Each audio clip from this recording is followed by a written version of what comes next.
First thing you're going to need is your what I call verbal statements.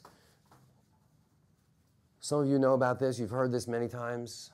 Some of you may have never heard this before. The first one is called your positioning statement. Some people also call it your 15-second commercial. Some people call it your elevator pitch. By the way, does anybody know where that phrase comes from, the elevator pitch? You need to be able to give your message from the time the elevator gets from the first floor to the second floor. Right. Exactly. In the time it takes you to take a short elevator ride, you need to be able to tell somebody who you are and what you're all about. So whatever you want to call it, it's the same thing. People who have been in PR and marketing know this. Whether it's a product or a brand or yourself, you need to be able to express its value very quickly and very succinctly. So we don't want you improvising. We don't want you making it up on the spot. We want you to have it nailed down, memorized, and on the tip of your tongue at all times, especially when you're in a transitional career position, right? Right. The second verbal statement is called your departure statement. And this basically explains to people the circumstances under which you departed your last work situation. They're going to ask you, right? If you're at an interview and you're unemployed, they're going to say, why are you unemployed? Or why did you leave your last company? Or if you're such a genius, how come you're out of work? Right. They will ask you this question, and you better have a good answer. Do not improvise. Do not make it up on the spot.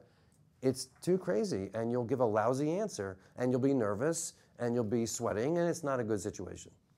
So you want to be pre-prepared with a departure statement that succinctly and compellingly answers the question, why did you leave your last job, or what were the circumstances under which you departed your last work situation? All right? This is pre-thought out, pre-written, pre-memorized, so you don't have to worry about it when you're at the interview. Does anybody know what TMI means? Too much information. Exactly. A lot of you have TMI disease. So you go in and they say, why are you unemployed? And you're going on for 15 minutes. You're dead. It's over. You've got to learn to make it succinct and emotionless, no baggage. It's got to be compelling. It's got to be positive.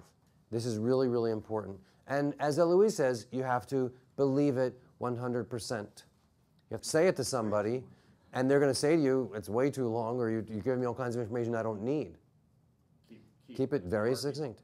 When you deliver a good, effective departure statement, guess what the response is from the interviewer?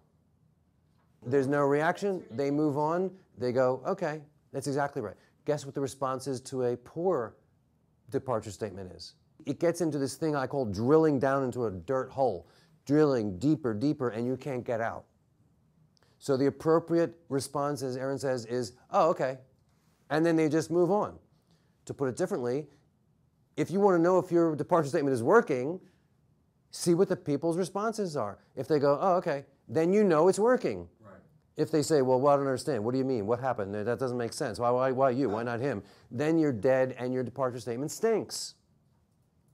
Okay? So that's how you know.